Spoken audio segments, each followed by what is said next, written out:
Assalamualaikum warahmatullahi wabarakatuh. Untuk tahun 2022 ni ada banyak gila cara untuk kita buat duit secara online. Katakan anda seorang YouTuber ataupun streamer, anda akan dapat duit berdasarkan views yang anda dapat dari platform anda. Kemudian anda pun boleh jual merchandise, anda boleh jual baju ni. Fun fact, ada seorang YouTuber dekat US ataupun Canada, saya tak silap, dia jual air bekas mandian dia dan dari situ dia generate income lebih dari juta-juta USD. Air bekas mandian, bosku, itu pun ada orang beli . Lepas tu yang paling best antara banyak-banyak sumber income yang kita boleh buat dekat online ni, yang paling best ialah paid sponsorship. Maksudnya brand tu bayar kita untuk promote brand mereka, sama ada kita buat video review ataupun kita pakai baju mereka ataupun kita letak logo mereka dekat mana-mana sahajalah. Bayangkan, saya ada satu restoran Jepun dekat Bangi Gateway yang baru buka sekitar 6 bulan macam tu lah. So masa grand opening tu, saya nak panggil seorang influencer yang agak famous and memang kita orang yang nak bayar, cuma ada bajet-bajet tertentu lah. Dia minta dari kami 1 jam bukan RM10,000 Malaysia, bukan RM20,000 Malaysia, tapi RM30,000 Malaysia. RM30,000 Malaysia untuk 1 jam sahaja, tak perlu buat video, just sekadar satu gambar untuk Instagram sahaja. RM30,000 Malaysia, bosku. Mind blown. Tak tahulah berapa tahun gaji saya untuk dapatkan RM30,000 Malaysia tu. Tapi itu memang hakikat dia. Jadi seorang influencer dekat media sosial ni memang best gila. Persoalannya sekarang, habis cerah, saya dah ada subscriber dekat YouTube, saya dah ada follower dekat TikTok, dekat Instagram, dekat Twitter. Macam mana saya nak dapatkan sponsor dari brand-brand ni? Yang tu saya nak kongsikan dengan anda dalam video kali ni. A sampai Z. Anda follow satu persatu yang saya cerita kepada anda dalam video kali ni. Kalau tak dapat RM30,000 1 jam pun, insya-Allah dapatlah RM100 1 bulan. Anda bersama saya Ashraf Jeffrey dalam channel YouTube Mona Lisa. Kalau anda belum tekan butang subscribe, pastikan anda tekan butang subscribe dan juga button loceng yang ada dekat tepi dia. Jom.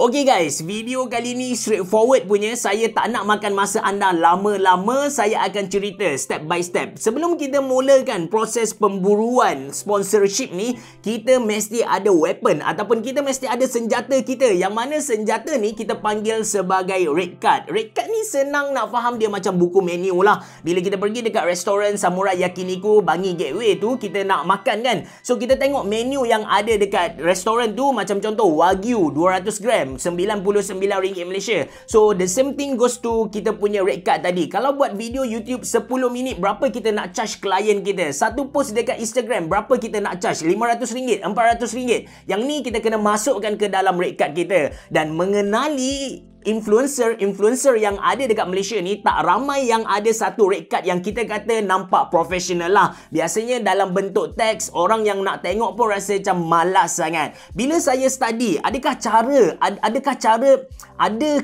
cara yang mampu memudahkan influencer online buat red card mereka tersendiri? Saya jumpa satu website ataupun apps yang anda boleh download dekat anda punya iPhone ataupun mana-mana Android phone. Yang mana dia punya apps ni, nama dia Yeza for Creators. Link untuk anda guna Yeza ni saya letakkan dalam ruangan description box below. Cara set up red card seriously simple gila guys. First kali kita tekan create profile, dan kita masukkan email kita. Settlekan proses verification yang sangat-sangat mudah tu. Masukkan nombor telefon, password bagai, dan dia akan suruh kita masukkan gambar. At least kena ada 3 gambar lah. Yang ni kita carilah gambar yang handsome OOTD bagai tu. Masukkan dekat sini sebab gambar ni dia macam first impression kepada klien kita tu. Lepas tu kita kena masukkan followers, bilangan followers Instagram, Twitter, TikTok dan juga YouTube. Make sure sama ataupun lebih kurang dengan followers semasa kita lah. Yang ni memang klien akan check betul-betul. Dia nak tahu sama ada kita ni real ataupun fake.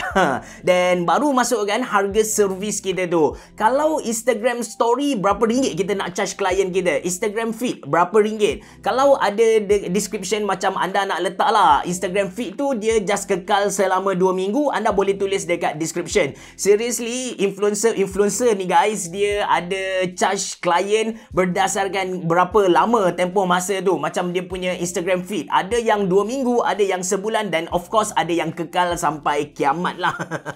Okay, bab harga ni memang subjektif gila lah. Macam saya bagi tahu, dia bergantung kepada bilangan followers, and dia bergantung kepada views kita, and dia juga bergantung kepada pihak sponsor tu sendiri. Kalau company macam telco, company telco macam Maxis ke Celcom ke, okey lah kita nak charge dia mahal-mahal sampai 20-30 ribu ringgit Malaysia. Tapi bayangkan kalau company tu dia just keluarkan satu biji mouse yang harga dia 100 ringgit Malaysia, takkan kita nak charge dia sampai 5,000 ringgit Malaysia? Tak munasabah kan? Tapi ada sifir yang kita boleh follow. Dia macam kita kata golden rule lah sebenarnya. Cara yang paling senang, kita check commission yang diambil oleh Lazada dan juga Shopee. Yang mana commission ni kita boleh anggap dia sebagai keuntungan syarikat-syarikat tersebut. Makin besar keuntungan yang mereka jana, of course makin besarlah duit yang kita dapat sedut dari mereka. Kalau anda tanya saya bagaimana saya buat, okey, saya kongsikan dengan anda. Memang transparent gila lah. Personally, untuk keyboard, mouse ataupun peripheral yang tak lebih dari RM500 Malaysia, saya jarang gila charge klien saya, kecuali klien tu klien overseas yang memang duit dia banyak gila. Tapi kalau klien saya klien Malaysia, saya just ambil produk tu dan saya akan jual balik lah. Biasanya saya akan jual dalam channel Telegram yang saya buat. Link ada dalam ruangan description box below. Dekat channel tu saya jual below dan harga standard retail price. Anda boleh dapat dengan harga yang sangat-sangat murah lah. Rugi kalau anda tak join channel Telegram saya. Nampak tak promo tu? So, bila kita dah set up Yeza for Creators ni, ini page dia. Ini page yang kita akan nampak. Dia macam Tinder pun ada juga, but okay lah. Interface dia saya boleh accept. Dia nampak clean dan juga straightforward. For sure, klien kita senang faham lah. Cantik tu satu hal, tapi yang penting senang faham. Kadang-kadang kita akan dapat approach dari klien-klien overseas, dari China, yang mana dekat situ ada language barrier. Kalau kita punya interface tu dia complicated and susah faham, possibility untuk kita tak dapat job tu sangat-sangat tinggi. Bukan sebab servis ataupun offer kita yang tak best, tapi disebabkan klien kita tak faham apa yang kita offer kepada mereka. Lepas dah siap setup semua benda ni kan, senang saja ambil link yang ada dekat bawah ni. Kita tekan copy link ni. Lepas tu kita boleh spam kepada klien-klien kita tadi untuk tahu rate card kita berapa. One more thing, satu benda yang best gila bab Yeza ni bagi saya, Yeza for Creators ni, kita bukan sahaja boleh kongsikan rate card kita kepada klien tadi, tapi dalam masa sama klien dia boleh terus request job kita dekat situ. Kita boleh approve dan kita boleh decline kalau kita tak nak. Macam saya decline job 1 juta ni, saya tak nak lah job 1 juta, macam tak best. Kita kena ambil yang murah-murah, baru tak apa kita kata, tak menzalimi orang.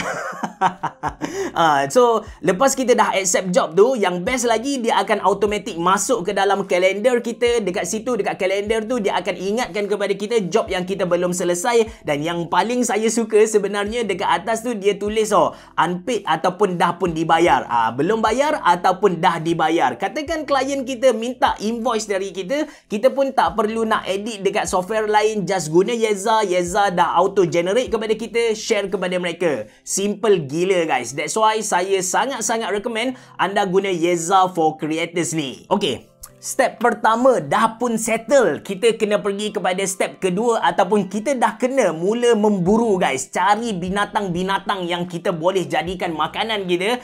Anda kena ingat, untuk tahun 2022 ramai gila influencer di luar sana. Dulu kalau ada 10,000 followers ataupun subscribers dekat YouTube, kita consider macam orang hebat dah. Tapi sekarang 100,000 subscriber dekat YouTube tu adalah benda yang kita kata petik jari sajalah. Saya dapat 20,000 subscribers dekat channel YouTube satu lagi, Ashraf Jeffrey tu, dalam masa 2 bulan saja. Bayangkan, orang yang lagi interaktif, orang yang lagi atraktif dari saya, dia boleh dapatkan 100 subscriber, 100,000 subscribers dalam masa 1 bulan. Logik kot. That's why kalau kita fikir balik benda ni, untuk tahun 2022, persaingan yang sangat-sangat sengit ni, untuk satu brand besar ataupun kedai tu approach kita, Nak kata mustahil tu tak, tapi susah gila lah. Dalam erti kata lain, kita yang kena approach mereka. Cara untuk approach ni senang gila. Kita tak perlu nak pergi jumpa depan-depan, pergi merayu dekat depan office dia. Kita just buat benda ni secara online. Lagi-lagi musim COVID-19 ni, kita pun tak digalakkan untuk jumpa orang kan. So apa yang kita buat, kita pergi dekat Shopee, kita pergi dekat Lazada, dan kita chat mereka. Perkenalkan diri kita ni siapa. Lepas tu bagi link Yeza for Creators yang kita buat tadi. Orang terus boleh tengok kita punya kita punya harga, bukan harga diri, tapi kita punya servis tu macam mana. Itu memudahkan mereka. And anda kena ingat satu perkara, ramai orang bila saya jumpa dia fikir macam untuk dapatkan sponsorship ni dia kena dapatkan dari brand-brand besar, macam contoh Samsung ataupun kita kata Asus ataupun Acer kan. Sebenarnya tak, anda tak boleh limitkan pemikiran anda sampai level tu sahaja. Anda kena fikir yang sponsorship ni dia boleh datang dari siapa sahaja, walaupun kedai komputer ataupun kedai yang jual baju, jual bundle dan sebagainya. Saya ada ramai kawan-kawan yang buat bisnes dekat luar sana. Mereka nak buat marketing, mereka nak buat video, tapi sayangnya mereka tak tahu cara untuk buat. Last kali apa yang mereka buat, mereka pun just main dekat Facebook page, bayar dekat Facebook ads sajalah. Video untuk company tak ada. So kalau kita ada kemahiran tu, why not kita approach sahaja kedai-kedai ni dan offer kepada mereka servis kita. Kalau mereka suka dengan servis yang pertama kita, maybe kita boleh ikat kontrak dengan mereka lah. Walaupun saya ada company saya sendiri, Mona Lisa PC ni kan, tapi dalam masa sama ada je job dari kedai-kedai lain yang saya ambil bila mereka minta saya review produk tersebut lah. And of course produk tu dalam masa sama dia membantu sales kedai saya dan juga membantu sales kedai tersebut. So sekali lagi, anda jangan limitkan anda punya pemikiran ni ataupun anda punya usaha kepada brand-brand besar sahaja. No, anda boleh approach mana-mana kedai sahaja asalkan anda ada something yang nak ditawarkan kepada mereka lah. Settle 2 step. Yang pertama, set up kita punya rate card guna Yeza for Creators tadi. Link untuk guna Yeza tu ada dalam ruangan description box below. Yang kedua, cara untuk kita cari sponsorship tu, pergi dekat Lazada, pergi dekat Shopee, perkenalkan diri kita kepada kedai-kedai tersebut dan bagi rate card kepada mereka. Kalau anda rasa perlu bagi servis percuma untuk video yang pertama, why not anda offer mereka servis yang percuma tu untuk pertama kali lah. Second job, third job, anda charge lah mereka kan. Dan sekarang kita tinggal step yang kita kata agak penting juga, yang ketiga, iaitu lepas kita dah berusaha, apa yang kita kena buat? Kita kena berdoa guys. Itu yang ketiga. Dan yang last kali ni jarang gila orang kita buat. Berdoa tu mungkin ramai lah kan, sebab masa sekolah dulu kita pergi dekat camp-camp motivasi, orang pun bagi tahu usaha doa tawakal, usaha doa tawakal. Kita pun benda tu dah masuk dalam kepala kita kan. Yang keempat ni jarang gila orang buat, iaitu follow up. Bila mana kita dah perkenalkan diri kita, kita offer servis kita kepada mereka, kita dah berdoa kepada Allah, ya Allah bagilah aku job ni kan. Yang last kali lepas 1 minggu kita tanya balik, ada something tak yang tak kena sampai dia tak nak bagi job ni kepada kita. Kita cuba tanya mereka. Kalau mereka tak nak bagi juga, kita tanya sekali lagi, ada something yang saya perlu perbaiki tak supaya dapat job ni. Kalau mereka still cakap tak nak, saya memang tak ada plan pun untuk buat marketing, so tak apa, kita cari orang lain. Yang penting jangan give up lah. So macam saya bagi tahu di awal video tadi, mungkin dengan cara ni anda tak dapat lah 30,000 sejam. Even sampai saya ni dari 2017 sampai sekarang saya buat video dekat channel YouTube Mona Lisa ni, saya tak pernah dapat lagi lah 30,000 untuk 1 jam. Macam mustahil gila kan. Tapi at least kalau anda follow saya ni, insya-Allah anda akan dapat sponsor lah. Walaupun kita kata RM100, walaupun RM10, yang penting anda dah tahu step-step dia macam mana. Dan last kali, good luck. Saya doakan usaha anda dipermudahkan. Terima kasih kerana menonton. Assalamualaikum warahmatullahi wabarakatuh. Biar boh. Jumpa lagi.